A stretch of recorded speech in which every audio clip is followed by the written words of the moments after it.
series was, but it feels like all night. Natasha, she's one of the Keep talking, but it's just we're going live. No, it's 3 o'clock.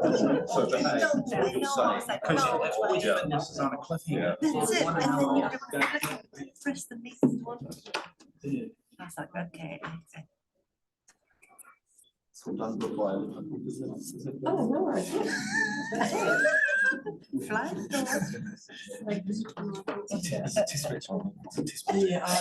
All right, right, we're now live. Shall we start with the cut here, please? Oh, yes. What's that?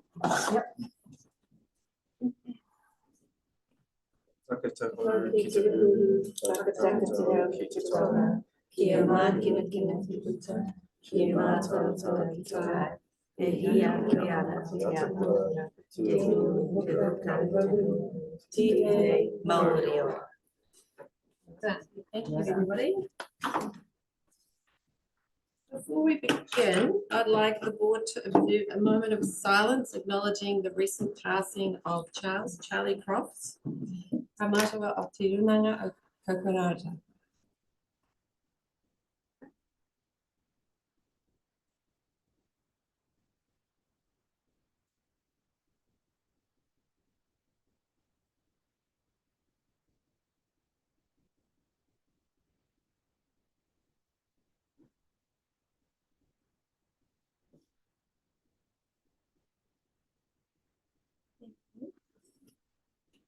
Just once again, just note that we have gone live streaming. Welcome to the people on live stream and welcome to those in the room and the elected members here today. Welcome, Nigel. Perfect timing.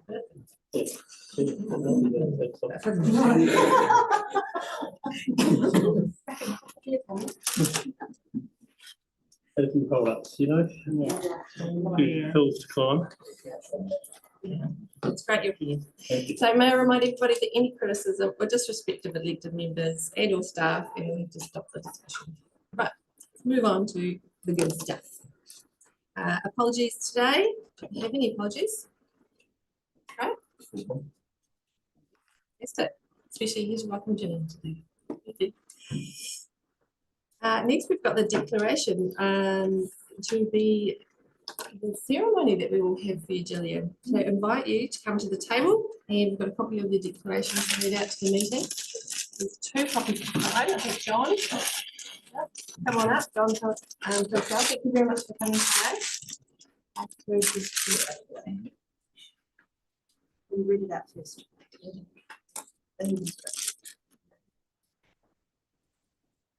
I, Gillian Margaret Fraser, declare that I will faithfully and impartially and according to the best of my skill and perform in the best interests of Te Pātaka,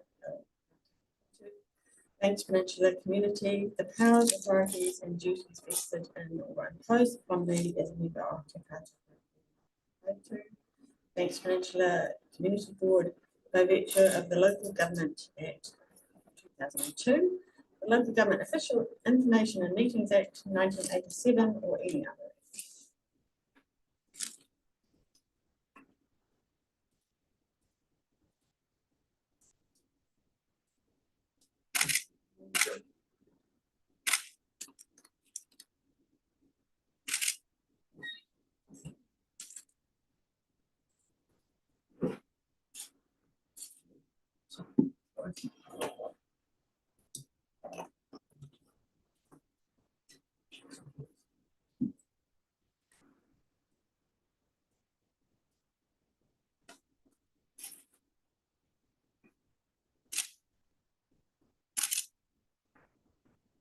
Can we get a picture of the 3 of us? Yeah. Close eyes, nice one. Yeah. Thank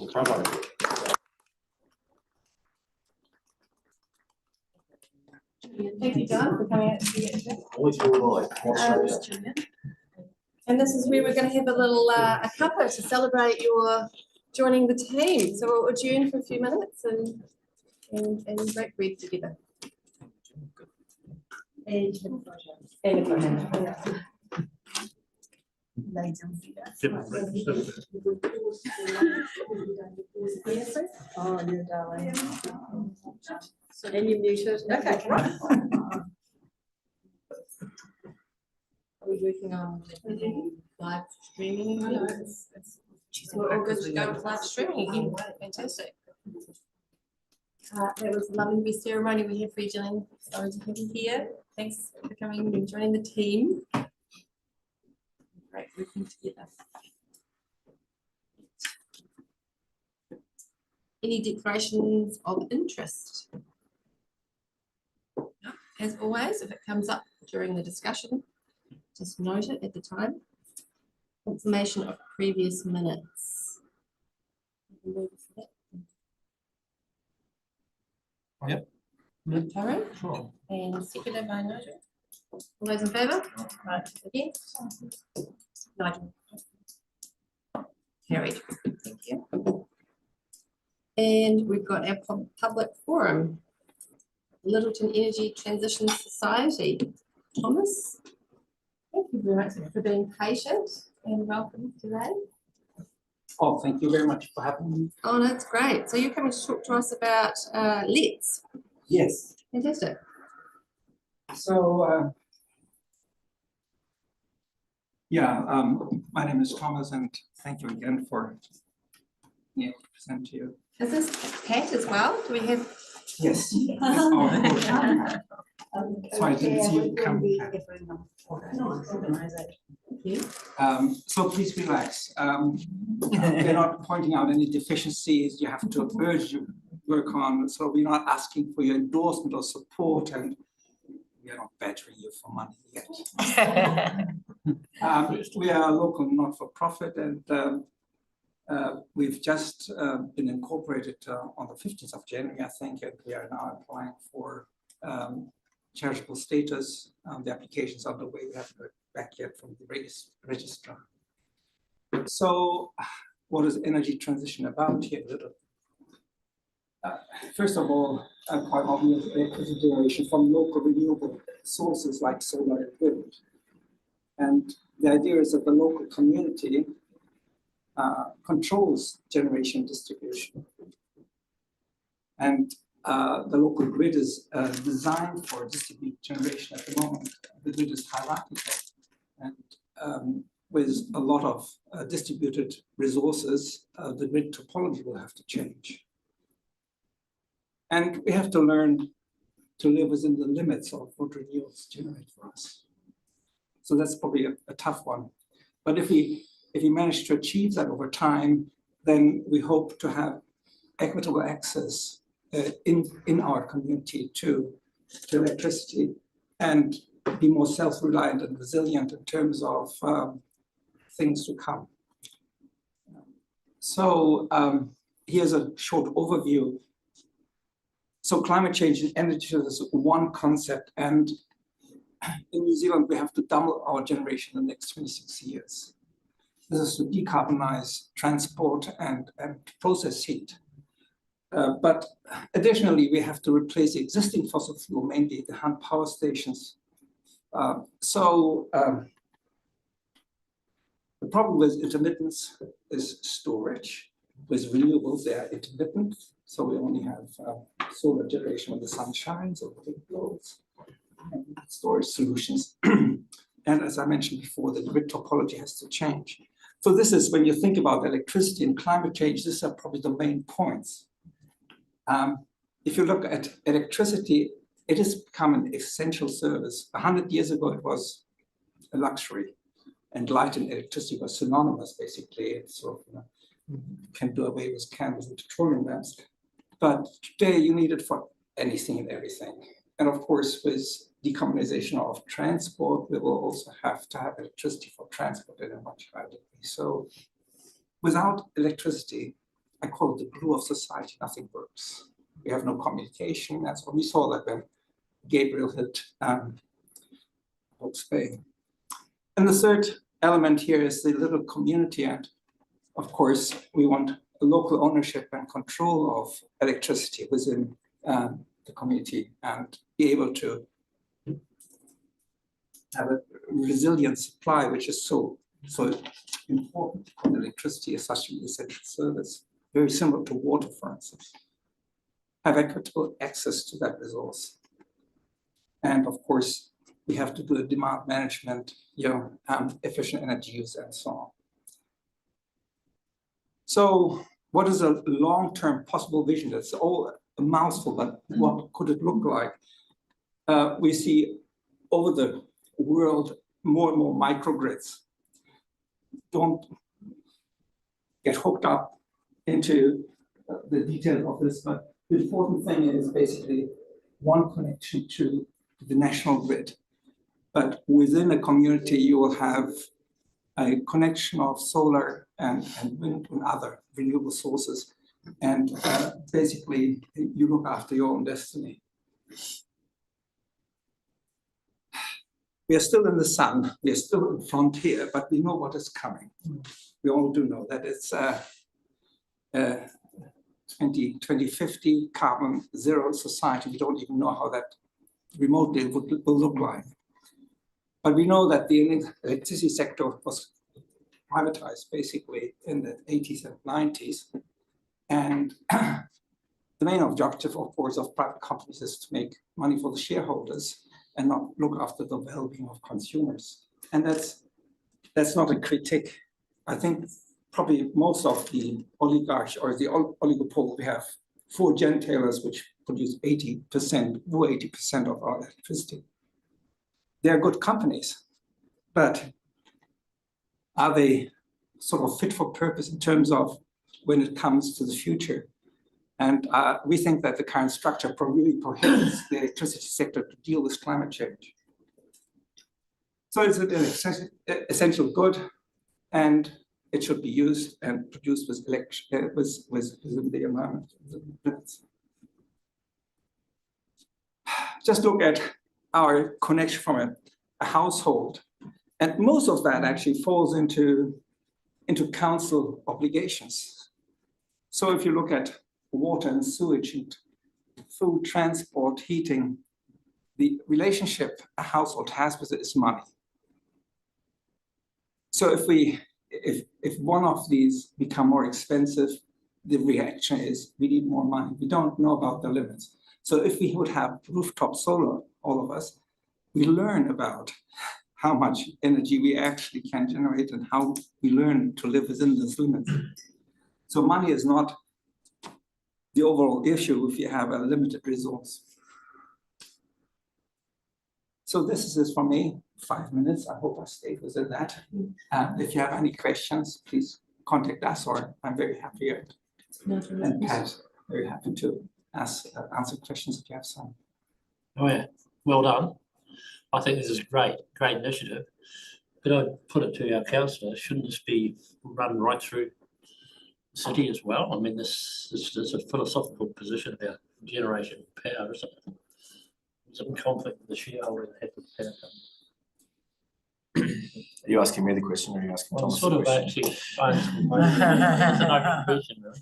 But I think it's a great initiative. It's devolution. It's great. I would like to say that electricity started in New Zealand with small initiatives all over the country. On the West Coast, they were the first people to get, until we've got some small ones running and working out how it's best going to work.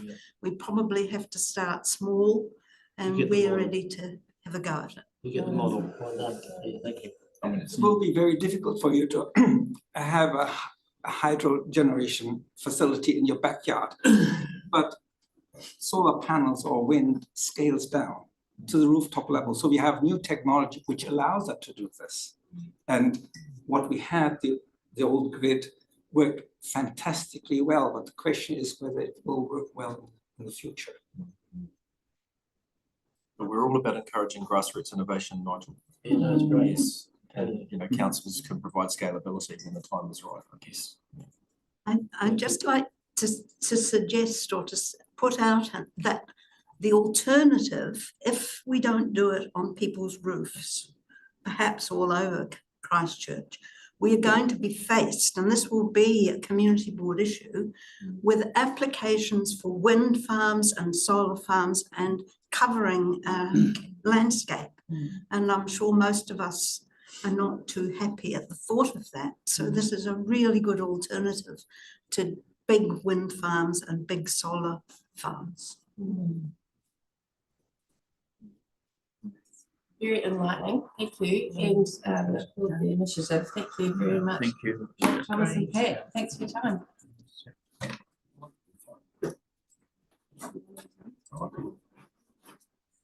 Got a lot of wind here in New Zealand. Right, well, we don't have any deputations by appointment and no presentations of petitions. So we will move straight on to the Reserve Committee minutes.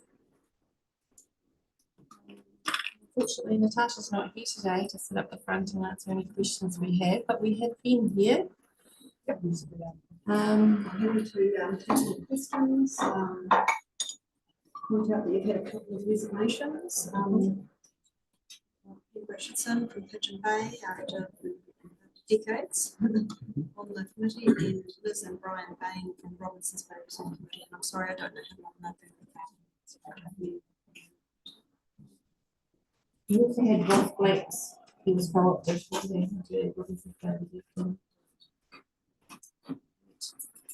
So I think we've got a discussion around this afterwards, but I think we'll do the reserve, confirm the reserve committee meetings minutes first. So there's a move for that, please. Moana and Asif. All those in favour? Yes, sorry. Moana and Asif. Anybody against? And that's carried. Thank you. So we've got a discussion to be had today with the community board. It's a bit of a process we've been going through, especially with staff. It's been years and years and years process with Pigeon Bay Reserve Committee. And you may remember at the end of last year, we approved another year to go through the process for all the reserve committees to kind of tie up some loose ends, especially around the references, the terms of references. You guys remember that? Yeah. Okay, so with the resignation of Cam Richardson and the understanding that Pigeon Bay was still handling money, we thought, well, it might be a good idea to actually go to one of the meetings. Me, Ken, Asif, and Natasha went along and had a bit of a chat to them. They obviously have some hurdles they need to overcome. They have a reserve, a campground there, and so they handle money, and they have been doing that for many, many years. It's associated with the boat club there as well. It's a very tight relationship there. It's quite complicated, so I've written some stuff down because I'll miss something out if I haven't written it down. So yeah, we voted that the reserve committee give them another year to work through the issues. Through this process that we went through and went over there and had a meeting, we discovered that there were a few hurdles, especially around the dock legislation. It doesn't allow for annual sites, which means that caravans, an annual site is when caravans can stay on site all year. So Pigeon Bay Reserve Management Plan has all been denied as well because of this fact that there's a few things that regulations are hindering them moving forward on that. So I guess I've come to the board to talk to you about the plan moving forward, and if there's anything I've missed, Ken can feel free to step in with the information. I've got it all correct.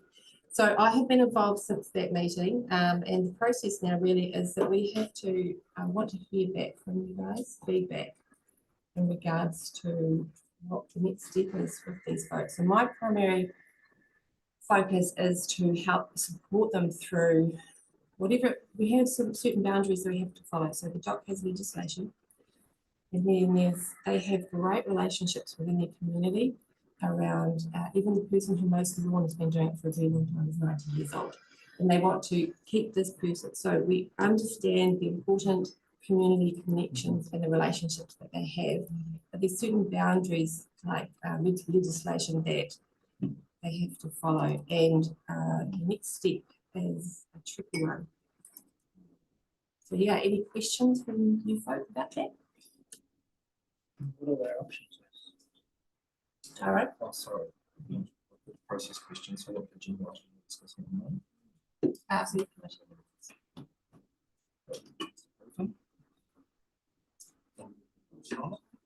We've received them. Yeah. Received it. Yeah.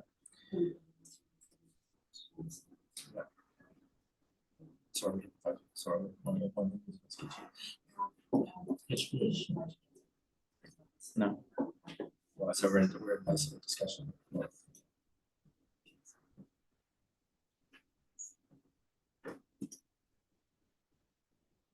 So you had a question again, Andrew? Yeah, so what are the options to us? I mean, they're doing things that are, there's some legalities around what they're doing, then I guess we can't necessarily be party to that, can we?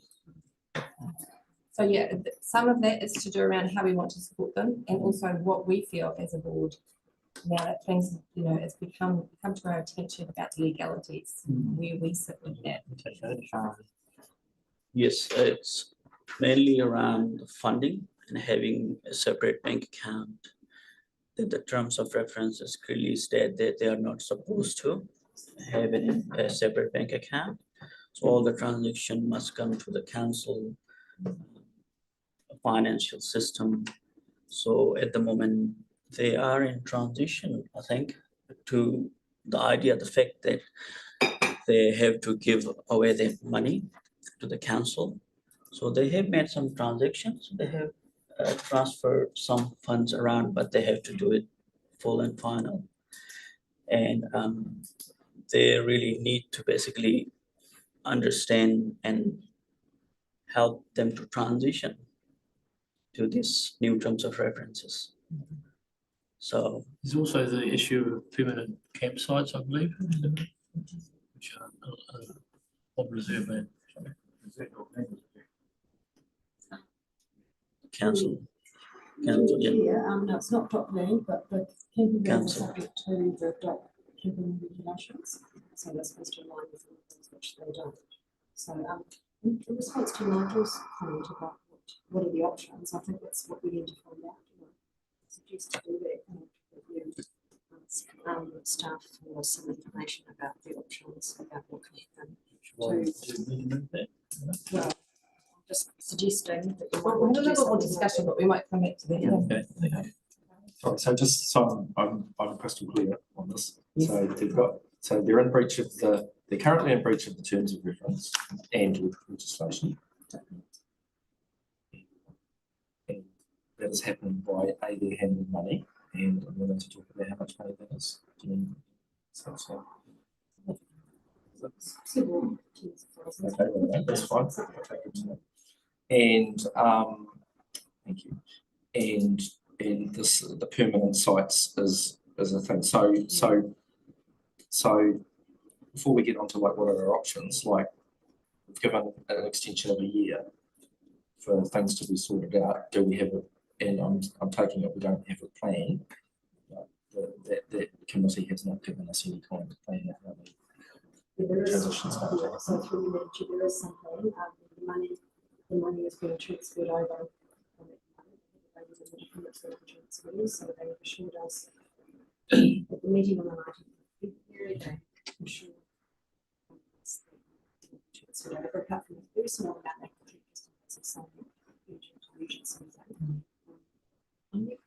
To just remind you that the campground, the management of the campground is actually managed by staff in the sport unit who look after Spencer Park, Bay Campground, Delow Shell and the Pigeon Bay one. Yep. So, and we now have a part-time manager who lives in Pigeon Bay who manages it.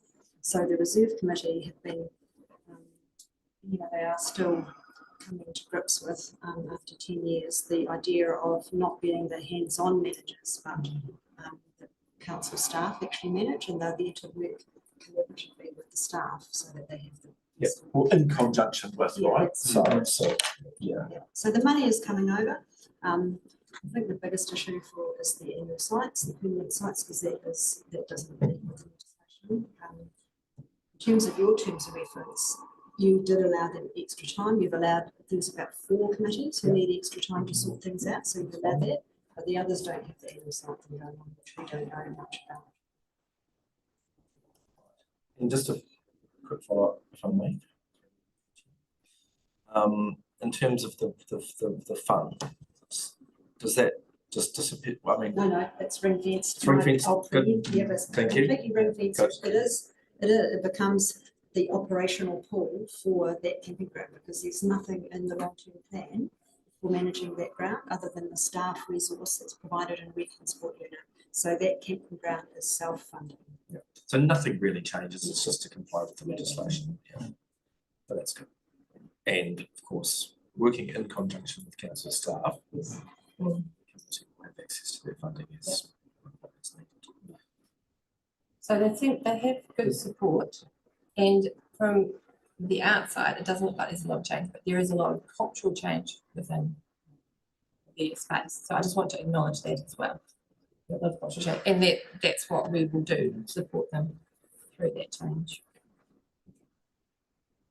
So would you like to? Yeah, I think it would be very good for the board to have a briefing. Okay. But it affects more than one reserve, I believe. So it would be.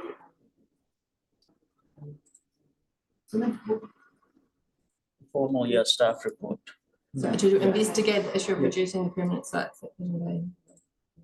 With the committee. And it includes devotional, because they have the same end of site division. Okay. Fine. Report the findings back to the board. So this is a formal resolution. It's going to be added to the current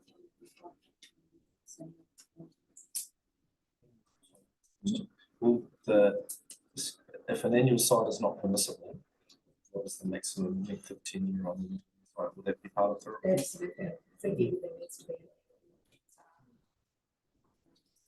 Super. And exemptions as well, if there is going to be, if the staff recommends any exemptions of any sort. You want Yeah, sorry? exemptions. Yeah, options.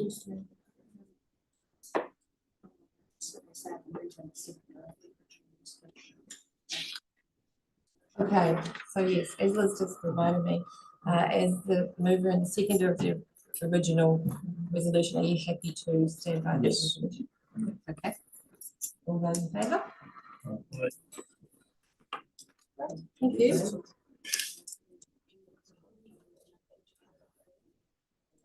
Okay, yes, Sabrina Saunders. Yes. Hi, welcome. Good morning. Hi, Nice to see you.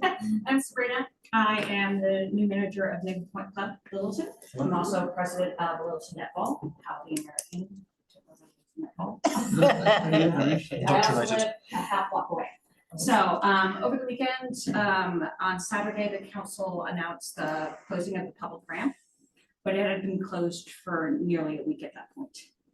And the amount of verbal abuse from people from Rolliston, everyone, anyone within an hour and a half of here, Naval Point Public Ramp is the only non-title ramp to get into the sea. And I talk about it a lot, being a local of, we see the ocean all day long, but our ability to be on water is limited. And we're running the Marina program at Littleton Naval Point, and I'm actually getting a lot of feedback from the families here of these kids that are coming down and learning to sail. It's their first experience on water on a vessel, and they're 10, 11, 12, 13 years old. They've been living here their whole life. So there is a little bit of a disconnect with that. And yeah, it's just the communication to the public. And this year, it's not a 1 week closure. It's a 3 week closure. Going through Easter. Easter's a beautiful, long, last get in of the year. We had families that came in with kids in the back seat sobbing because they were meant to go out and catch gurnage, kawai, barracuda, and they drove all the way out here on a beautiful weekend. I don't know if you remember the weather, but yeah, and the security down there was abused, at the volunteers were abused, and myself. So I don't understand why the announcement was made on Saturday and not weeks prior. because I brought this up multiple times to council about that. And on Friday, I was frantically posting on every Facebook page I could, telling everyone that I could that has a boat in the area, you know, that's closed. And it wasn't until after that that posts were being made. So, and also that there's a request from the public that how can we minimize the closure next year? Because we already know that they're locked in for next year. And there shouldn't be, why did we go from 1 week to 3 weeks? So they get set up stage. Any questions? That's pretty 100%. Yeah, it's a real concern. You say that, sorry, Madam Chair. Yes. You say the, it's going to be shut at Easter as well? They're, yes, Why? Because I think it's over by Easter. it is, but they're breaking down. It's the week before that the sailing is happening. It's in 2 weeks' time. But they have to break down the 100 containers that are down there. Okay. Their village, their VP lounge, their stadium, it's now, just so everyone's aware, this is the largest sailing event in the world with viewership. So we're like cream of the crop. And I would love it that everyone here can benefit from that as a local. Should we be Because we building feel like as locals, they're pushing their way through, they get everything they want, but where's the stadium for us? Should there be a Why? gap somewhere? Yeah, why isn't there a street down Albion Square that's being supported? Why isn't there one in Colette's Corner? Because locals are fundraising on their own to pay for it. I'm meeting someone later today to try and help them fundraise to get the locals to have a screen. And then the cruise ship last year was right in the way of all of us locals to see it. So I want SailGP to be like a spectacular event, but for everyone. Yeah, sounds good. Tyrone? I think Pen's about to say something. All That's right, probably gonna answer my so this question. is the official. I've got a short note to read out from Christchurch NZ staff in terms of the slipway closure. I'm surprised, I have to say I'm surprised that it was seen to be only announced Saturday. on Saturday via what? There was a Facebook post that went around on Saturday From, Christchurch City Council. okay, because they knew weeks ago that it would be closed from the 3rd of March. Months ago. Yeah, well, I don't know about months ago because they I was haven't part had, of the meetings. they haven't had lots and lots of months, and that's been part of the issue. So I'll just read out the response because we did get a query from one of our board members about this. So SailGP will open both the windsurf and public boat ramps as soon as they are able to after the event. And we hope that will be the Thursday before Easter weekend. Yeah, however, if there is any poor weather, high winds or other delays with the removal of the structures, then the closure will be in place until the morning of the 30th of March, which is after Easter. Well, Easter Saturday. Note that the SailGP have also worked with the Windsurf Club to provide managed access into the site and the ramps until the 10th. Oh, this is a new arrangement which only happened earlier. So that's why it was announced. Okay. I do want to acknowledge that in order to make the event happen in such a short time frame, decisions have had to be made on a much more condensed scale. For future SailGP events, we expect to have a much larger lead-in time to find efficiencies in the program, stage build, and minimise the impact on local user groups. I was part of the meetings that were confidential prior to this, and a month after I started in November. So I knew it was coming in November. So. So. It's just, it's my role as manager, Yeah. as Thank you. I knew it was coming, and we've been planning for months for this. And I'm not gonna have a day off before now, so with Kate and everything, so. So the perceived lack of communication like weeks ago Yeah, and a request that to minimize the closure for Yes. next year. absolutely. Noted. And where we could benefit the local communities. I know you guys did a great job with communication of Littleton's Open and come down here and support the farmers market and things like that. But there was another huge lack of communication with why the tunnel and the passes are closed. I understand that if there's an emergency, you have to evacuate everyone, but no one understands that. Okay, right, so understanding around the code. Yes, yeah, that was a huge thing. And once I explained it to a couple moms, it rippled through and everyone was fine with it. Right, yeah. But to get to the, more isolated people can be helpful. Howard had a question first and then Tyrone. Well, it's more about the closure piece. I still don't support it, obviously. I can't see if there's a wind problem. I see that they had delayed, why they can't close down their breakdown on Thursday and say, okay, we're going to start again on Tuesday and keep it open for the Easter weekend, which is a major time for it's the last summer weekend that boat users can go down. I know the answer to that is because they have created the crane pads next to Neighborhood Club. So where the boats come from the village, they cut through the Coast Guard into our parking lot. So Yeah, lots they're of going trouble. across, yeah. So it's a safety reason, but still. They could close it off and say, hey, we're closing off Thursday, Exactly. open it again Tuesday. Here you go, you may use the facilities. Yeah. Do it again. And we've done everything at the club to accommodate anyone that's a user, especially because we're going to suggestions for so many people. We want people on the water training, getting up to par. So we're doing the best we can there to accommodate everyone.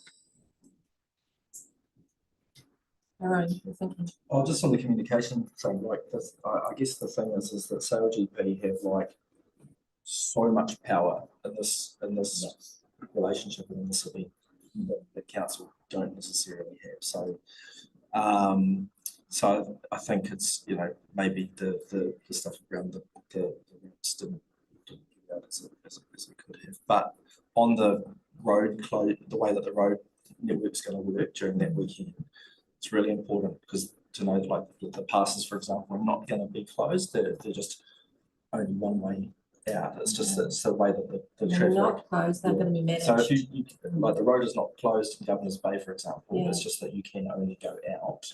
Yeah, but the people in Governor's Bay, there's like a 200-meter difference of the cutoff. Yeah. So the people in Governor's Bay can't come in and they're You have to grumbling go to me. around. Yeah, no, and absolutely grumbling to me as well. Oh, And good. I spent an hour on the phone with the council temporary traffic manager on Friday, and explained to me how it would work, and you know, I'm comfortable with the rationale there. And again, SailGP. But I guess the point that I want to make though is that it's really important that we get that communication out there properly as to why, and you know, and that sort of stuff. We've just got to be able to make sure that we can do. Yeah. what we can do. A lot of locals feel like SailGP walked in and the council let them off the leash and they can do whatever they want. So they're mad at Russell and Hughes, they're mad at all these people, but yeah. I have one last question. If I can ask council really, what facilities are in place that, assuming we don't have bad wind and they get packed up on Thursday, what facilities are in place to notify the public that the Naval Point will be open to the public on Friday and Saturday on Easter? Yeah. Because now everyone's getting told it's not it's so open, so everyone's going to assume, oh, it's not open. So how are we going to tell them that it's going to be open if they pack up early? Give that answer. What are the communication channels for Yeah, updating the Yeah, public? is there anything to sort up? Thank you so much, Sabrina. Thank Yes, you. we are working on what we can. Crashing. That's good. Next year it's going to be like smooth. So good. Okay. It's just been front loaded in like in a year time. Yes. Yeah. Unexpectedly, and it's just a Equine Museum Advisory Committee meeting minutes. 31. Yeah, I'd like to move to get accepted. End of that, please. Can I talk a little bit about it? Oh, yes. There's been some great collaboration work going on with the Nuku Takapaniki project. Upcoming exhibition, and I suggest everyone try and get to it. I think some of you will be getting involved. And also something that happens with the museum that comes up every month or every time we have a meeting is a graph, a pie graph of the visitors and where they come from. And I think it's really a really great source of data. And I suggest going forward, we should look at last year versus this year and see how that demographic is changing. It's really good. It's very It's in the interesting. agenda. Yeah. Awesome. Okay. All those in favour? Did you have a second? Yes, we did. We had ourselves against. Carried.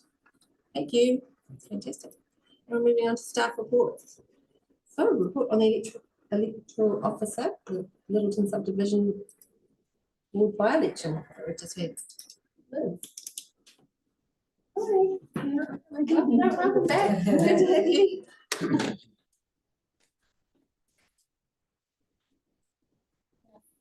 Board members, I'll take the report as read. Here's the information of the report of the electoral officer. I have a. Ask questions? Oh, yes. Sorry. I don't, just want to see if anybody's got any questions. It's not usually a report that generates questions. Did you have one, Tony? I do. It is a very good turnout. 51.5% turnout, Yeah. Liz. Yes, I know. That's higher than some US presidential That's elections have correct. been.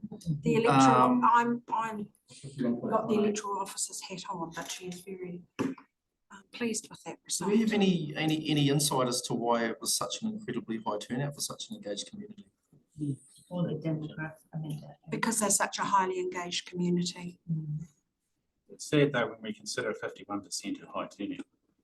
Higher than some US presidential Well, elections. Yeah, it's a Howard. bit sad. Usually down in the. Yeah, I know 30s and 40s, 18%, which is, so yeah, which is really 20%. sad. It should be up around 70, 80. And So how that do we is get human that condition. engaged and important? Right. Any other Have they looked at it online? questions, Tony? There is a government working group looking into the electoral system. Where hopefully Banks Peninsula will be used as a case study of engaged communities. That's a question for anyone. Right, let's I'll move that we move that we receive accept this. that. I'd like to move that. Oh, you can do it. Sure, I'll second. All those in favour? Yes. It's carried. Thank you very much, Liz. BP meat site, future use. We have a bunch of people, Raymond, Danielle and Angus back to talk to us again. Thank you for coming in again, okay? Okay, thank you. So we had a briefing a couple of weeks ago. This is the formal report to follow up on that. What we're suggesting is the board supports the process we've set out in this report.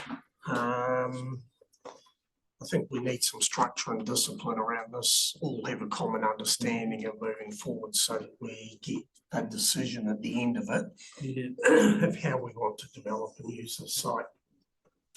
I reiterate at this stage, we've got a blank canvas. We've got no preconceived ideas, and this is a process to lead us all to a conclusion. Few key steps to it. One is we will revisit the places and spaces plan. We're going to get some technical advice around demographics, supply and demand across different property uses and sectors. And we're going to have some community engagement. I took away from the briefing last time that you would like to know some timeframes. On that graph on that page, we're looking to, in that final bubble there, to bring you a decision of that process. And we're looking to do that at the end of this year. We have a more detailed timeline around the steps, and we could share that with the board advisors to send out to you so that you know the step-by-step process we're going to work through. Needless to say, we won't just go off and do this and not come back. So we'll be back in front of you over the next 9 months, just to highlight the key steps and where we're at. Right, so just to, because you're at that stage, is that possible to have a draft report there in that? Because you said you'll come back to us, so I guess that will be part of that. Yeah, we'll come back at the various key stages through this.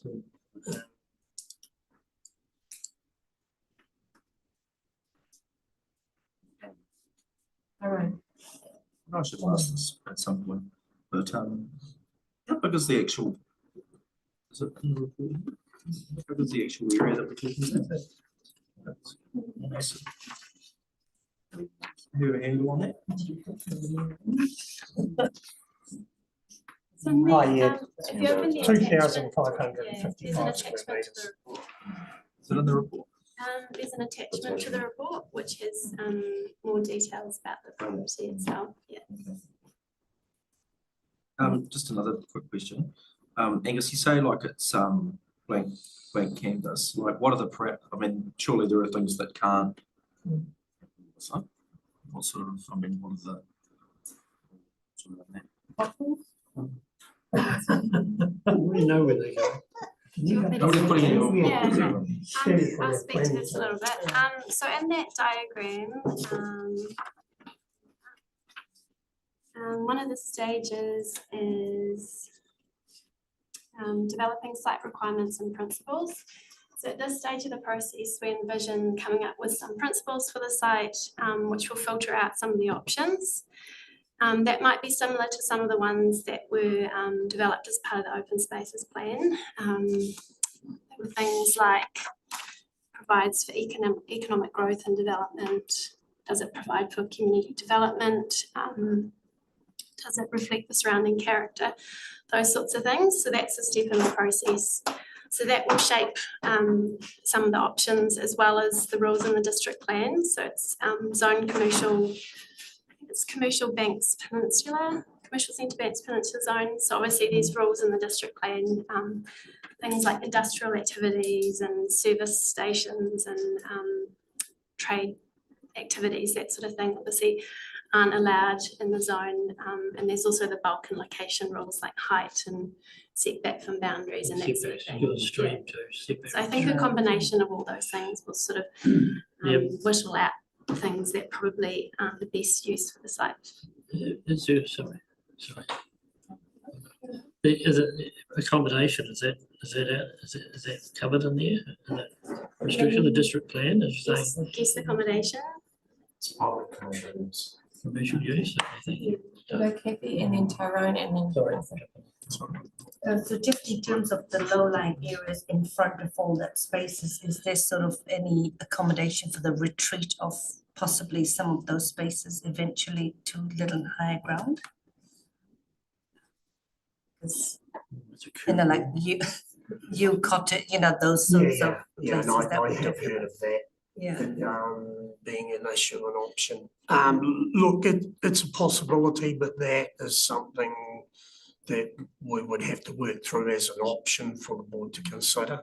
Right. Yeah, so with your cottage, I understand there's some budget in the long-term plan to relocate it in the future. So that's obviously one of the things we'll look at, whether this is a good location. Not in the for it. draft long-term plan just- right now, though, just saying. Civil needs, the planning development board. It's in the last long-term plan, but it's not in this Other than Oh, that, draft of this long-term plan. Yeah. It's sort of an idea that's been thrown around for a while, though, Yeah. it's your cottage, yeah. Sorry, just on that, I don't quite understand the zoning of it. So is a residential solution off the table? You know, that would have to require changes to the district plan if like we say a blank slate, but like if a proposal to turn it into a residential site, is that doable or? So residential is permitted in the zone. Oh, yeah. Yeah, but there are obviously certain requirements it would have to meet. I don't know them specifically off the top of my head, but it is a permitted activity in the zone, residential. Be interesting to know what those requirements Yes, were, because like you wouldn't want something to be scuppered, like a good idea, scuppered because it sort of fell foul of the regulations and stuff, like so. It'd be interesting. Okay, yes, okay, fine, yeah, no worries. I've had a question, and then Ken and back to me. Yeah, thank you. Thanks, Angus. About the processes, there is an element that says update across places and spaces plan, and then targeted engagement with stakeholders, and then develop site requirement principles. I think the order it should be is the targeted engagement first, and then update the across places and spaces plan, and then develop the principles. I think that would put, you are bringing community engagement right at the start and getting those information from the community in developing those principles. So it's not, you're not dictating, it's the community dictating those principles.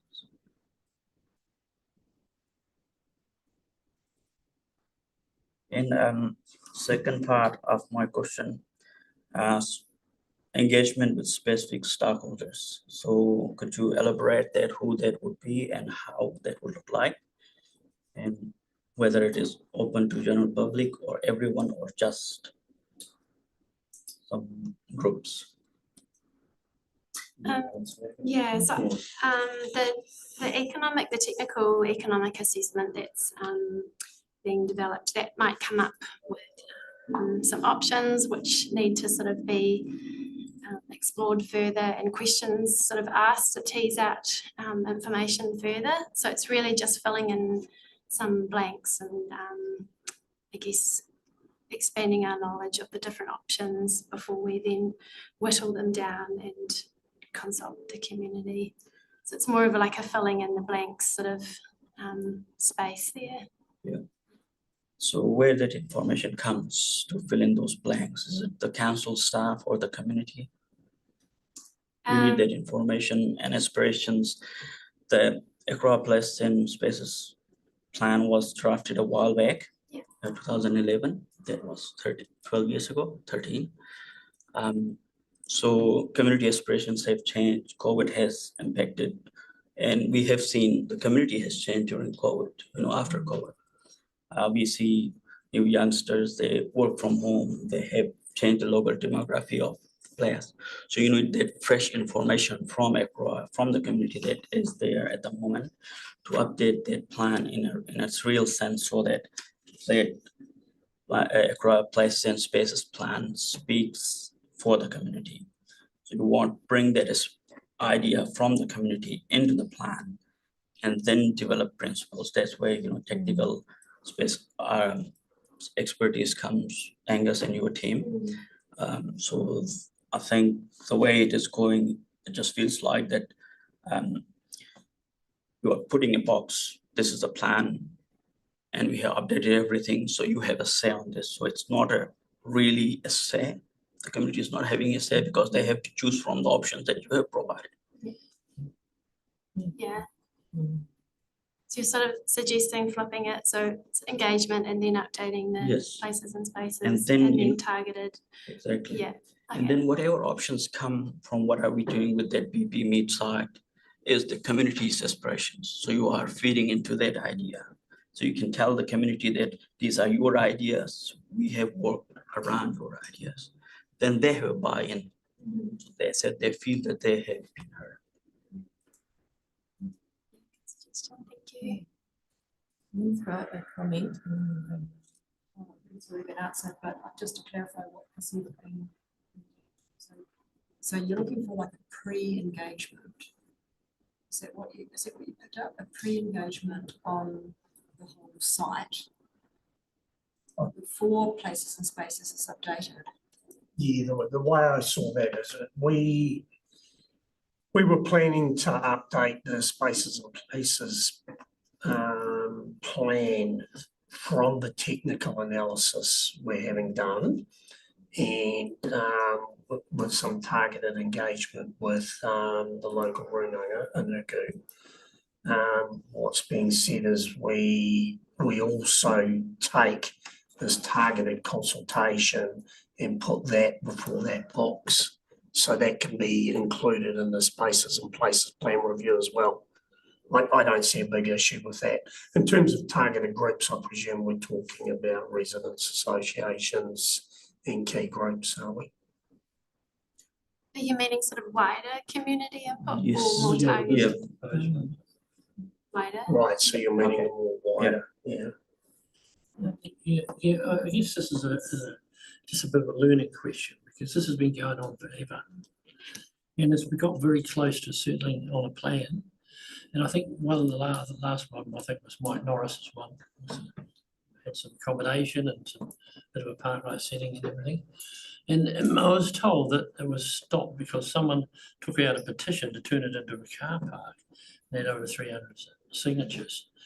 So there's going to be a huge polarisation if it's not managed in a controlled way. Yeah. And I think we do want a result. We want a good result.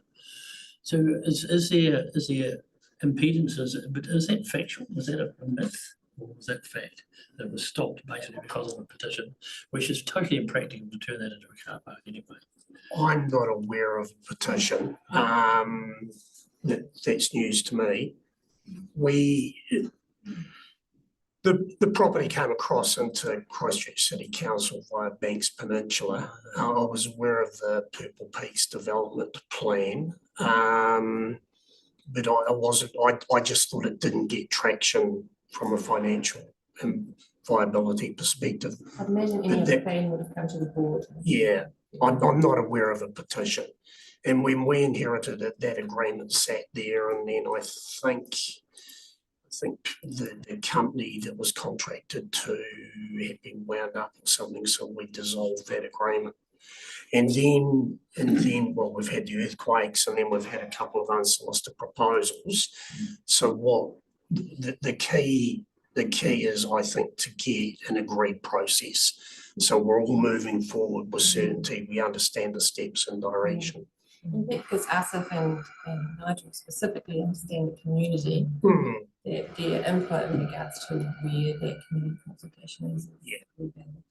Yeah, I take on board Asif's comments. I don't see a problem. We can talk about that as a team, but I suspect having that engagement moved up so that the community's engaged earlier isn't the problem. So it's one of the reasons that you had the open briefing last month, because you want everybody to know everything there is to know, Yes. all at the same time along the journey. So Or I wonder if it's a two-stage of consultation, whether there's a first stage like shaping options, and then a later stage where it's like I guess people putting their suggestions forward, which one they support. Around principles of the site. Yeah. Yeah, Is I that agree. one Yeah, on that makes sense. communicating about expectations as well? So wanting to hear from the community, but not building the expectations that, so it's just that fine line that you guys are having to balance on. Just a question I have around the project team. In the past, elected members from a particular area have been part of project teams before. Is that something we can consider as well?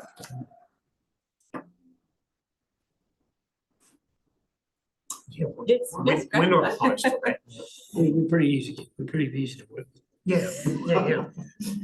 Is that something the board would like to consider as well? No objections? Okay. That's maybe something we'll investigate. Thank you. Unless there's any other, any questions? I think what we'll do is receive the report and we'll have a movie for that thing. Seconder, Asif, all those in favour? Against? That's carried. Thank you very much, team. Appreciate your time. It's really good.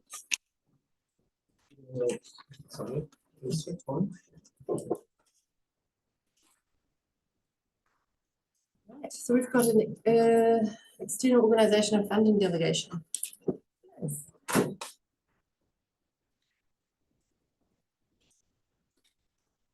On page 63.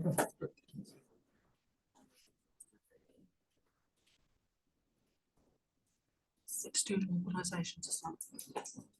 Which one are we? Right.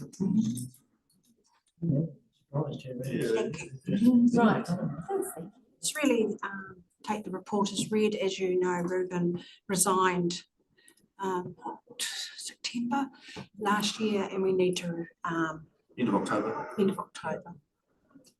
Okay. We're just officially saying all is good. Gillian is here. We need to, and also we note that Tyrone did put his hand up and say, I can't attend the Port Liaison Committee. And we also need to look at the Youth Development Delegation.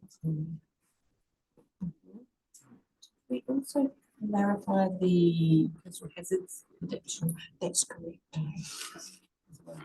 Okay, so we need to clarify that Luana is staying on, is that correct?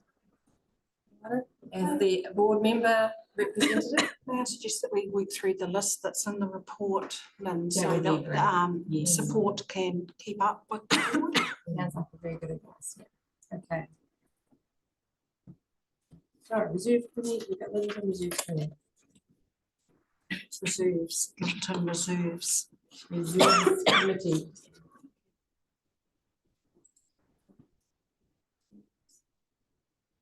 Should be in, there's a chart. A Oh, you want me to table. start? Okay, so appoint. Oh, so we've got Littleton Historical. I thought we've already, oh, so we need to confirm all of this. Yes, okay. So we're confirming the Littleton Historical Museum Society Incorporated appointed person. Do you want me to read through all of those? So I'm confused about what I need to do. There are gaps. You'll see there's names Oh, see, missing. I'm on the agenda. It is in the agenda. Yeah, Littleton Ah, Not in the, okay. not in the I was resolution. in a different Page page. 65. Now we're all on the same page, literally. Littleton Historical Museum Society Incorporated. Yeah. 64, 65. So we haven't got anybody for that. You? Okay. Thank you. Gillian? Thank you. We just have to raise our voices a bit so that our support can hear. Liaison, Littleton Port Liaison Committee. Gillian? Littleton Reserves Committee.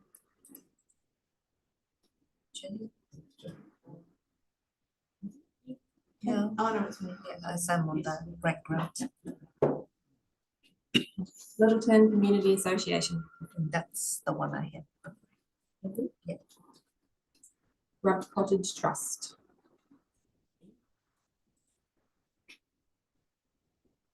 Sorry, who was that? Who's me? Gillian. Julian, sorry. Thank you.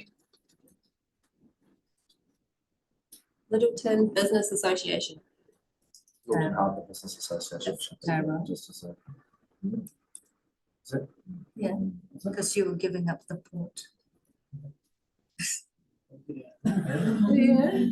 Even Stevens. You got that, Linda?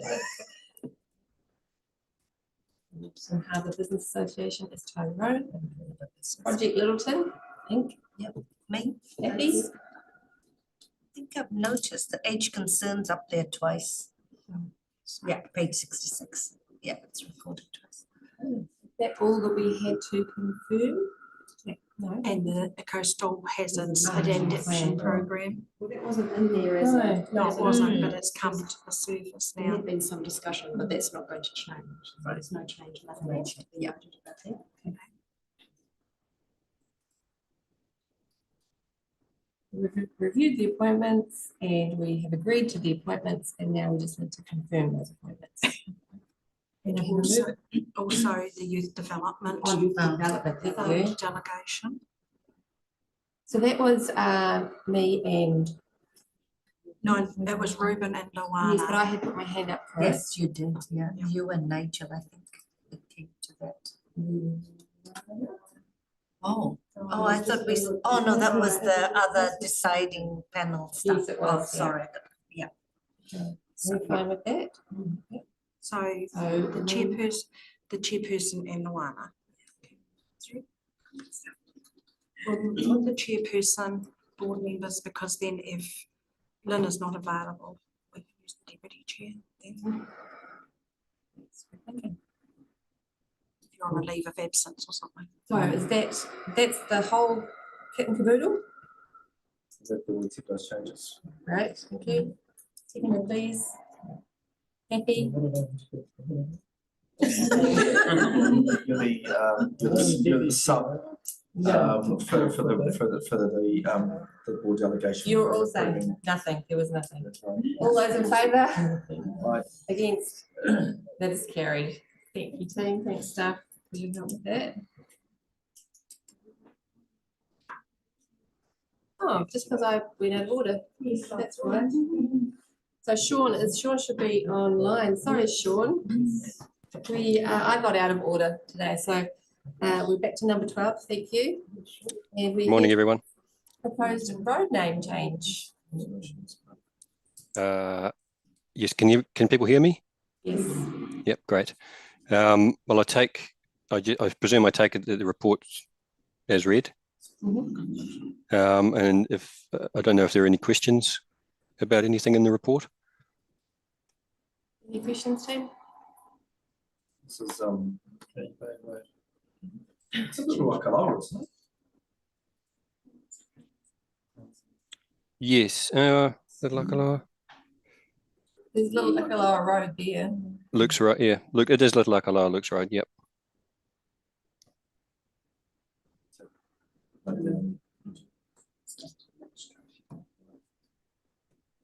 Good. I have any questions? Questions? Can we approve that? Can I have a mover? If there's nothing else to be discussed. Irene move and seconder, please. All those in favour? Against? Carried. Thank you very much for your time on that one, Sean. Appreciate All right, it. thank you, guys. Cheers. Was 13 more members on page 57.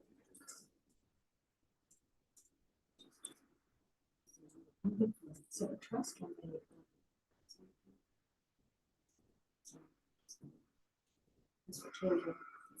Yeah. I do have just a process question on that. I mean, that's surprised something like this is not.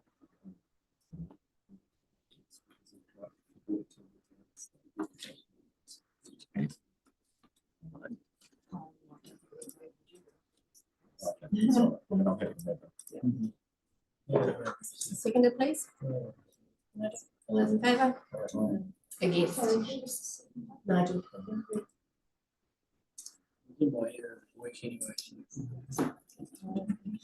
And that's carried, thank you.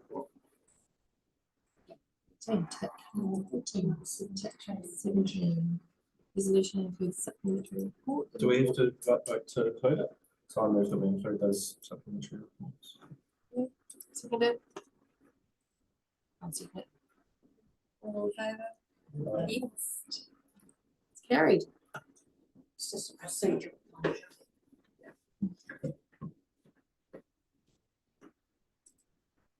What page is it on? It's on the Oh, it's on supplementary. Yeah, thank you. Okay, so you don't have to do anything else there for that. Number 18, right?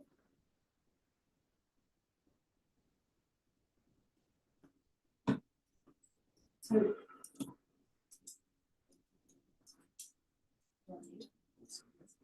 Yeah, I just have to find it. Just Sorry. ask them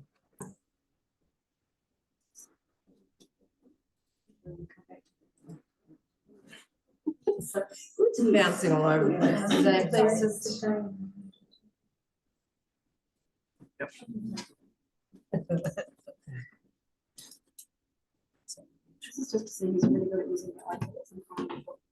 Yeah. And then it closes. Immediately agile for.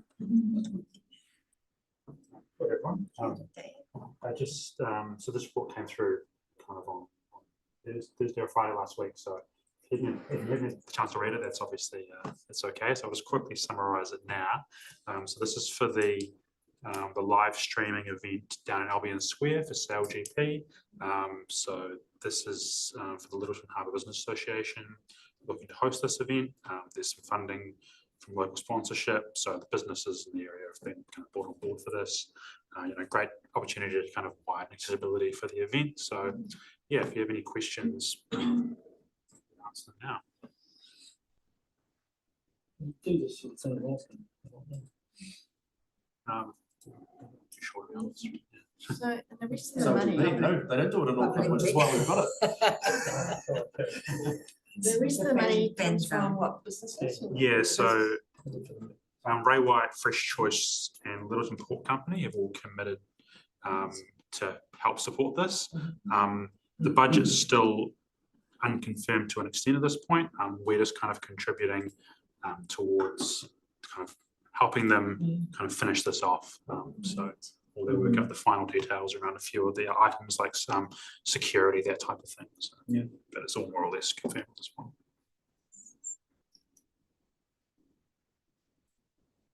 Questions? It's a good proposal. Great, yeah. I second. Sorry, can I just ask a question, just in terms of what do you think the number of people might be show up and public toilets? I'm not too sure about that. I can certainly ask. They've said around 150 people is what the number they've given me. But it could be more. It's hard to predict these types of events. First time. So we raise that with them. Yeah. It's hard We've to- got 3 toilets here, info centers like 2 or 3. Yeah, there are quite a sites. few. I guess mine What would if be that too many people come. To have, thinking of movies I've seen in the past about Brighton and the UK or something, it could be Yeah. super popular and then. Yeah, that could obviously happen. I'm not sure around what provisions have been made for that. I suspect, they have had events there in the past. I'm not sure how large they've been, but it's been a spot that has hosted events in the past. So I'm sure there's with the experience that the Developers Association have and the community have, they can manage that. Just on the back of Ryan's question, which is an excellent question. And my expectation would be that if the site's activated, then it activates the businesses and therefore the amenities of those businesses potentially. But it'll be interesting to know if that was the. Yeah, I know that Shroom Room. Trying to make that a question. Yeah, I know that Shroom Room has been brought on board. Then they're looking at extending hours to accommodate people. So they're certainly all working together to make that happen and Very make second it at work. sea sort of stuff. Yeah, that's kind of the nature of any outdoor event, I think, is they do have the potential to cause issues, but I think. And it depends on the day as well. If it is nice and sunny, you might get quite a few people. If it is raining, Yeah. Doesn't sound any good for approving the grant. I'm happy to move. Yes. Second by Kathy. Okay. All those in Yeah, favour? any debate? Any debate? I move. All those in favour? Any debate? Debate. Any debate? No, I think it's a great. Sorry. Well, it's just a Debate. really You've good, got debate. I just want to speak in favour of this because it's just a really good grassroots initiative. Remember, we talked to SailGP and, they can't do everything, like council can't do everything, SailGP can't do everything. The community and a high functioning business association have made the move and just hustled basically to do the work. And I think it's really important that we support this because it's an organic community, well, effectively community led. And look, we don't to some degree know whether it will be money well spent, but we're making an investment in the community to try and help create a really wonderful event and weekend for Littleton and the city. So I think it's a good use of money to do this, and we hopefully it will go well. So I'm really more keen to support it. It's a great idea, especially considering last year and Littleton itself. Yes. Yeah. Exactly. I mean, we've looked at the issues. Sorry, debate. All those in favour? Aye. Against? It's carried. Thank you, Tim. Thanks, Tim. Very well done. thank you. Board area, have I done everything? 17? No. 17. We're back to 15, area report. In the main agenda. I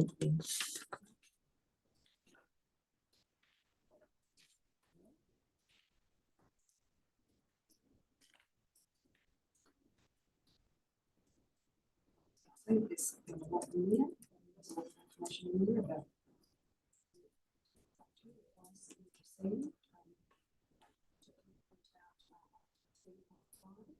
Service awards. Think about local people and communities. Linda, as coordinator, has done a fantastic job of website, which now includes a list of all past recipients. So if you're wondering if someone who's marvellous in your local community has had one before, they got themselves on your website. It does. There'll be many of those people who see the existence in the line suggest. It's lovely to have someone. So I'm happy to answer questions. The team is happy to answer questions. This is the team. A lot of amazing good work going on there. Discussing whether community leaders can nominate people. You can nominate people, or you can encourage other people to nominate people, because you, as a board, you would consider those nominations. So if you nominate someone, you probably have to set that from the board.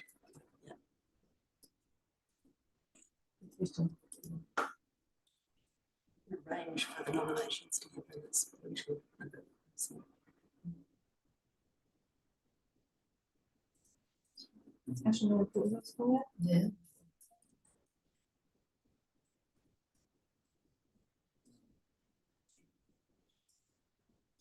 Street Communities is still open, so that's another nudge you can give to your community groups and organisations to apply. It closes on 14 April, is it? 12 April. Yep.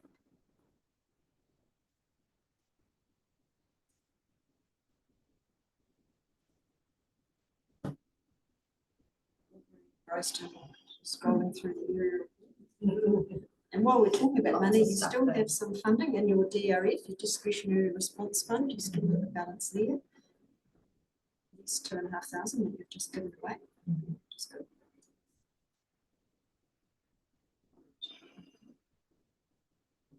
Okay, so we shall receive that report.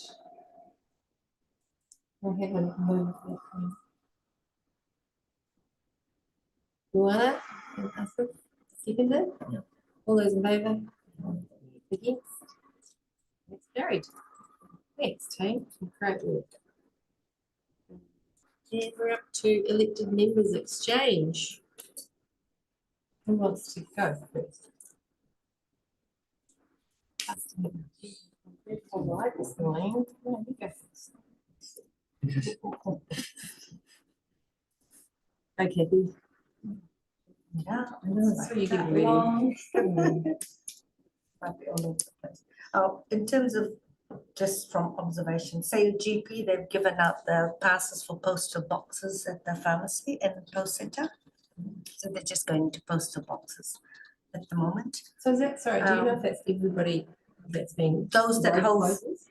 those that hold postal boxes in Littleton, so assuming they're Littleton residents that hold a postal box down there, so I think they're staggering them. They gave like 125 to go into. So I think that sort of stuff's happening now at the sale GP, but inquiries are coming in about when do I get my pass and things, so we'll just wait and see.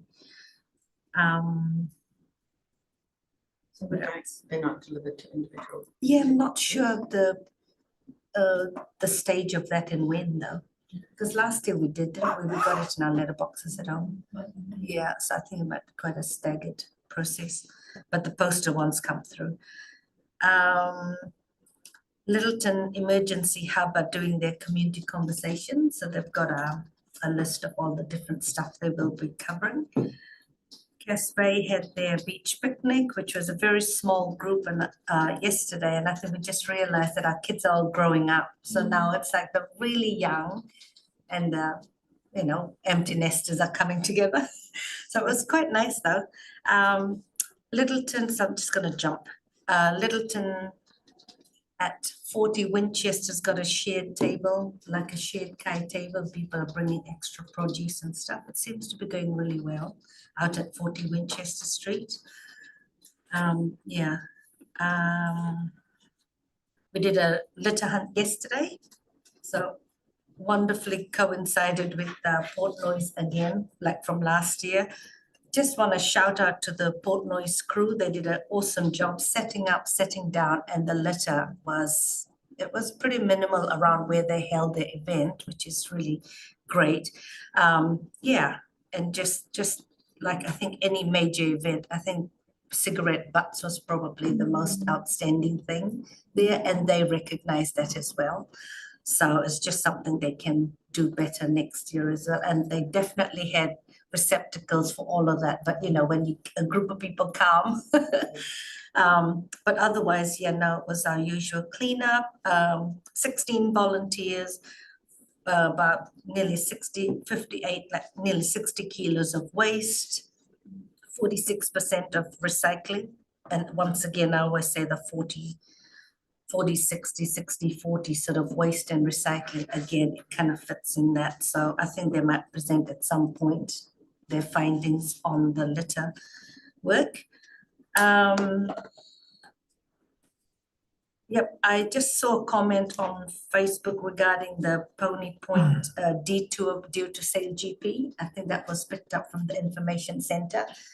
That, you know, people visit the information center and talk about the beautiful walks and things, but because of Sail GP, the detour at the Naval Point was kind of not communicated. The visitor went out there, was told to turn back, and then now the info center is kind of rejigging where's the detour of their walk. And yep, fire again was a big question raised by the different members of the community and how we address that. And I think that should still come on the table and how we progress that one, I think. Dog park, that one has come through over the period of time, but Linda Jean Kinnex is a very strong advocate, and she's emailed us as well. So if we wanna, I feel we need to push that one at some point as well. She's been in contact, that's right, yeah. I think that's it from me. Oh, sorry, one more. Unity Week is coming up, and that's 5 years to March 15. So there's a whole week of things coming up. We have an event at 40 Winchester Street on March 15, 16, and that week the project happening there will be called Calligraphy and Embroidery, Voices, Shared Voices or Sharing Voices. Yeah. That's it. Fantastic.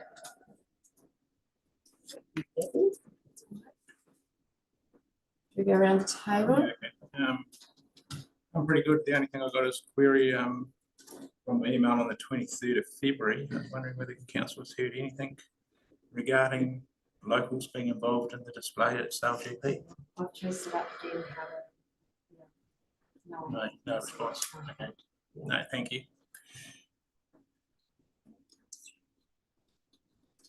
So, They're bringing Aucklanders down. Good done. Yeah, thank you. Couple of things. During recent fire, our crew, we did 200 hours over 3 days here. Wow. The biggest savior were the fire ponds they built, or I don't know for what purpose they were built, but we used quite a lot of water from 2 pumps that I personally emptied those, and there was a good savior. But you know, working with the helicopters, that was very helpful. In our board plan, we talked about this and mentioned and agreed to do something around those. Has there been any progress on that? Have you made any around fire ponds? I did hear a while ago.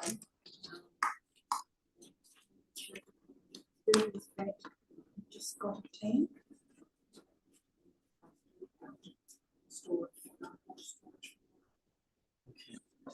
So in Accra and the Base side, we have got 3 major water ponds, fire ponds that we could rely on.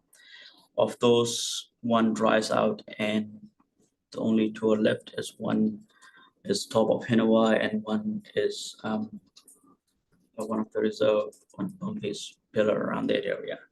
So we don't have much. And on those eastern bays, the number of bush, you know, the forests and covenants that increasing quite significantly, and adding more fuel and potential risk of fire. Christchurch City Council, after the Portal fires, they installed some fire detectors. They were doing some tests around Port Hills here. How effective they were during this fire, I'll find out. And I asked them at the time that how, whether they would consider putting some of those around Wario and across side. They said that we might, but at the moment we have got funding limitations. So we would really appreciate if staff could follow up on these two things, which Nigel would agree quite critical. Since that Hanawai fire and in 2013. War Memorial ceremony, centenary event happened yesterday. It was very good, well attended, and some really good speakers there. I think it shows the people, community's commitment to remember their heroes and all the veterans who have served and who are serving. I was invited and attended Multicultural Recreation and Community Center in Christchurch. And I learned some really good stuff about that. And everyone from, they can book that venue. It's really cheap, and it's really, they have done some good work there. So it was open, and it's really good facility, and I would recommend every one of you, and I will share some information later that you can circulate with your communities. And if you want to organize something there, that would be a really good place to organize conferences or some other events. In the last, surfing for farmers to improve well-being and mental health of farmers, that is being concluded. The last two sessions will 2 weeks to go, and well, a lot of farmers around the peninsula and few coming from Ashburton to attend in the Hickory Bay. So that has been really a good event. I went there to saw how they were doing. So that was really well attended and good for farmers. Thank you very much.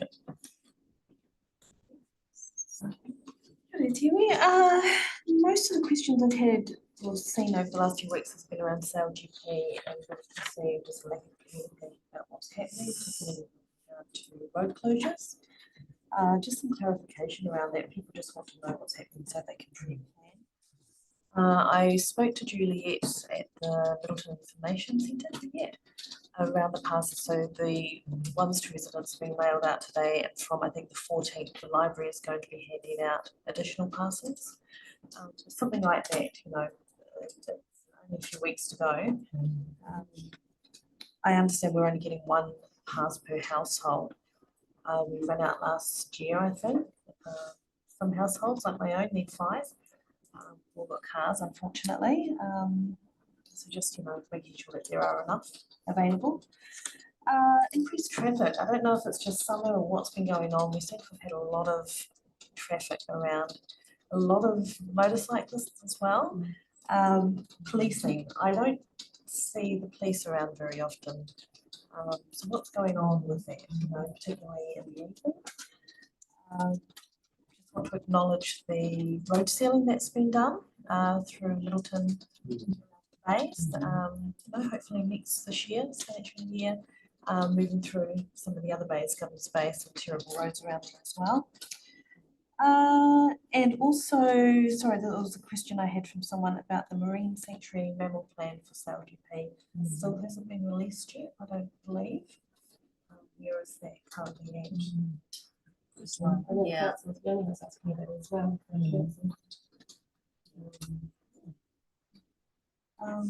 That's it, thank you. So someone just fill me in more. What we do here? In theory, you've got nothing to share. Sarah asked me a couple of things. It was called elected member exchange, where you exchange some information about the events and the issues and things you've been going to, hearing about. It's just a, well, it's kind of a conversation time. Well, just a couple of things that people have contacted me about. So there was the dog park too. But and then I also had David Bundy talking about and his property down on Norwich Quay, and just more general the issue about provisions in the plan basically that he thinks are limiting development in Littleton. But I understand that Tyrone's had various conversations with him as well at the time. And then also Juliet Neal about fire hazard, and I guess it's particularly the people on Foster Terrace that are big on that. She's not on Foster Terrace, but she is that council to consider more.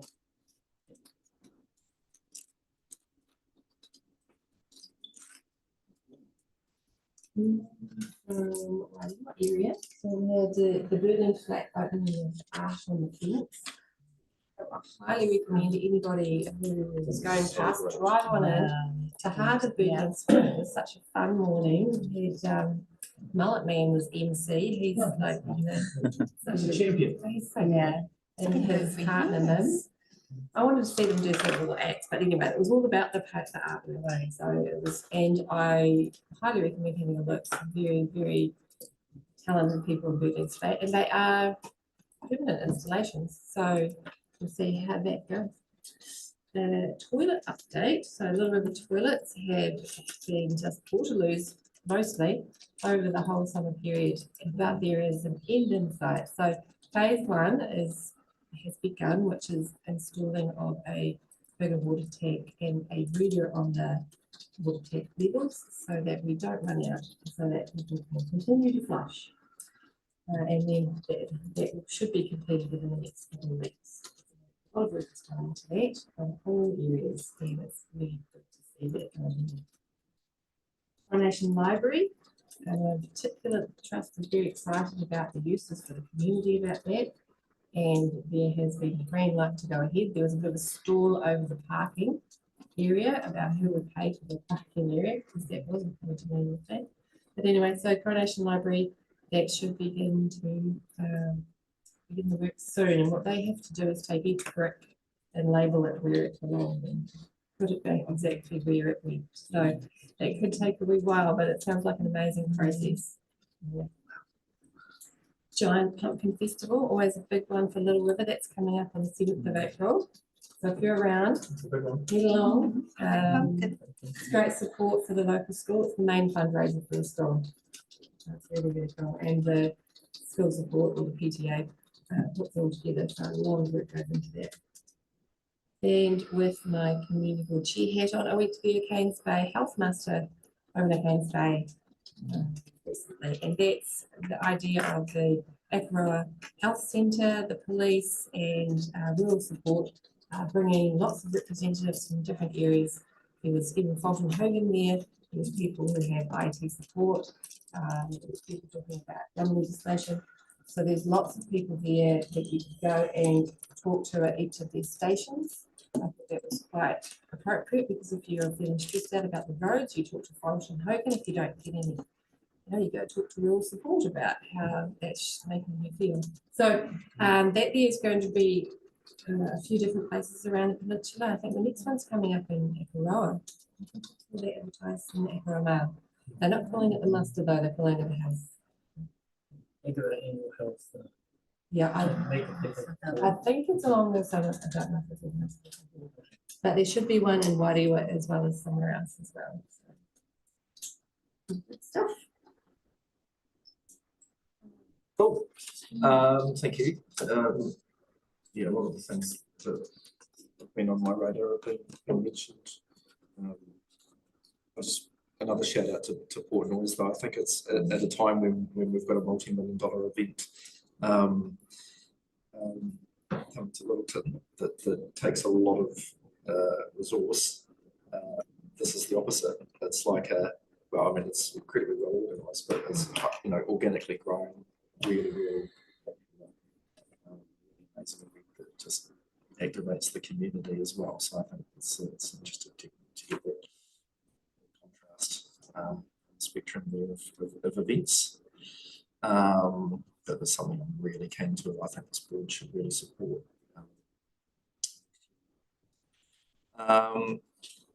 Thanks for your work on the fire, Asif. That's really good. Really appreciate the work that all the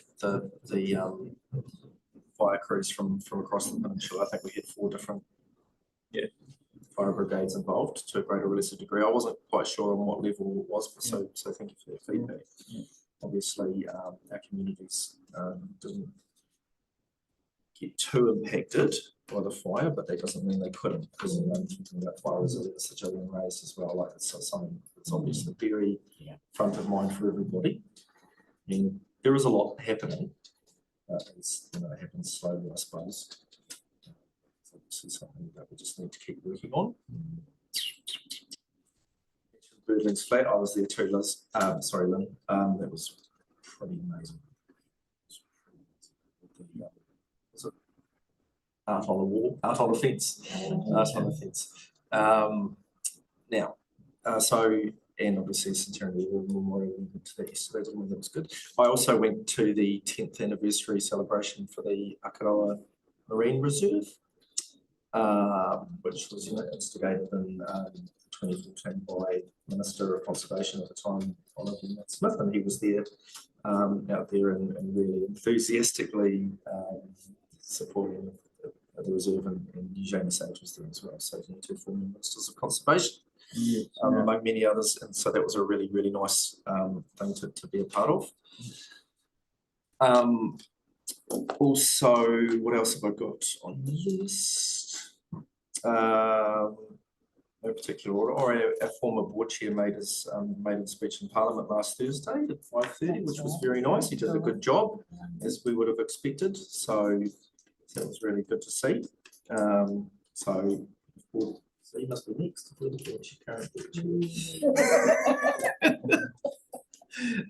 Just another thing that happened in the weekend is our local MP Peninsula held a community meeting. You went to, Kathy. Thank you.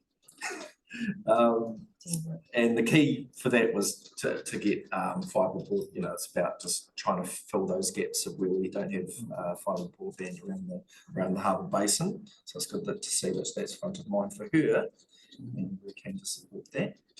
And last but not least, we're just in the throes now as a council of signing off for a draft consultation. So all going well, that'll probably happen in the next few days. Thursday, I think it might be scheduled to go before council, so hopefully that'll be signed off. But it doesn't make amazing reading. But it's very, very challenging for most councils around the country, dealing with what I call the 5 Eyes, which I probably can't even remember what they are now, but like interest, insurance, inflation, and I told you that Te Kaha would cost a lot of money, and something else. What am I missing? Infrastructure, infrastructure, exactly. And so people go, if we didn't have so many nice to haves in our budget, we'd be able to save money. Well, we spend 75% of our budget on roads and water stuff, water stuff, right? Like it's, we spend a lot of money on roads, a lot. And but we also do some other good things. I mean, the amount of money that we spend on roads compared to the amount of money that we spend on cycleways, like it's not even a comparison. It's like it's not even the same sport in terms of the funding there. So anyway, that'll go out to consultation, and so hopefully we'll be talking to our communities about what they really want to see in our plan. It's to say at the moment we're probably looking at a 13% rates rise, which is not good on anybody's money. But it's just something that we just have to work through. So we'll go through a process as well as a group. So yep, keen to hear your thoughts on that. That should do me. Anything else on this? Time for me. No. Now, you've got it open-ended, Nigel, you just go through it. No, all good. I don't have a lot to bring, it's different from that. I really support this fire initiative. So, I mean, we've been watching this side of the hills catch on fire with very little tinder. Yeah. And the other side is really, really dry. I'm talking for the Akarau Basin, and thank you, SF, for the wild side and those other areas. But I drive past that Settlers Hill every day, you know, and that bush is growing and growing and growing. It was an old golf course when I was growing up, it's just paddocks. But it's all Manuka, and it goes right down into the town, and a fire going through there would be absolutely devastating. There would be deaths. And I look at Garatane, I look at other reserves right in the middle of the build-up areas, Stanley Park as well, where I pointed out a year or so ago that there were dry branches touching power wires running through the reserve. You know, I think possibly we should be looking at part of the reserve management plans going forward to do risk assessments on fire. A good thing to have. As another step, and then obviously to get more ponds is a great idea.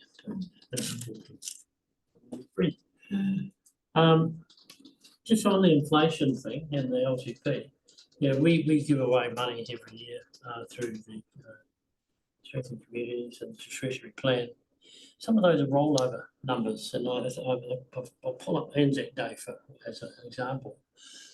The costs are going up, you know, about 10% a year, and those decisions to roll them over are great, but maybe we should be having inflation adjustments or something in there to help cover that, because I know comments come back that what they spent on the last Anzac Day, doing the same this time, it's gone up.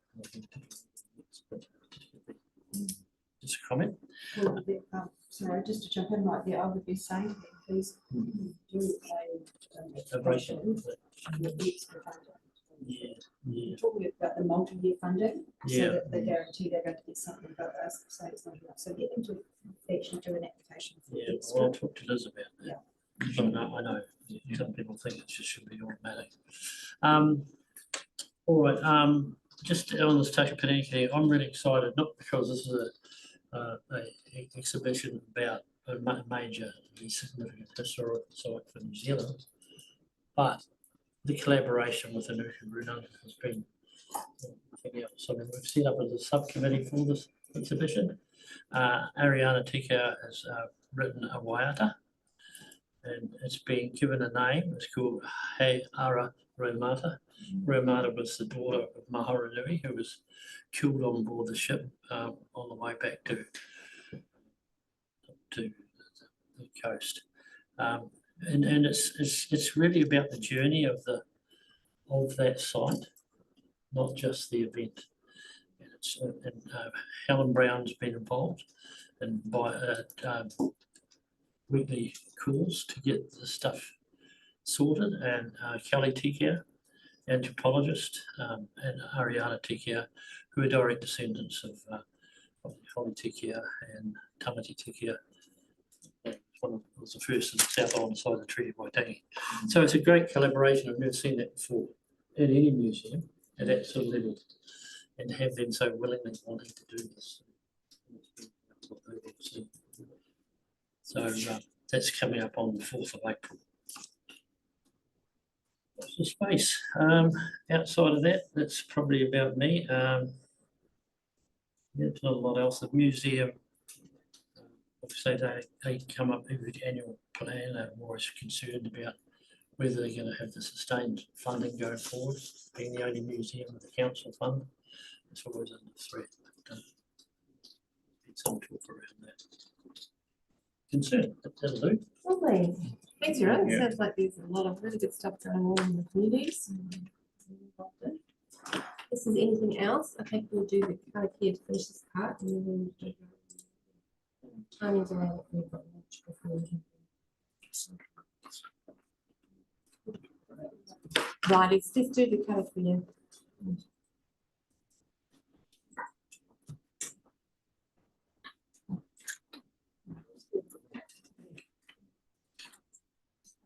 We're just waiting for it to pop up.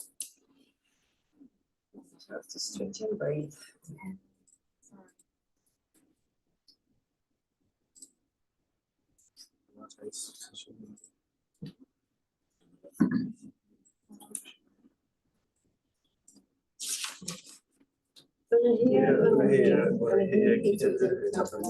Kia wātea, kia lama, te nāka, te tinana, te wairua i te ara takata.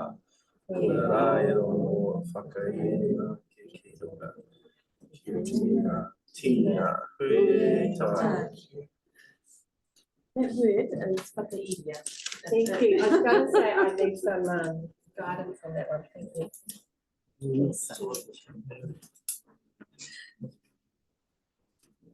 Those people who can speak quite quickly should slow down. Slow down and let us monkeys get our tongues around it. Yeah. But I will promise to practice. Let you three ending the live stream.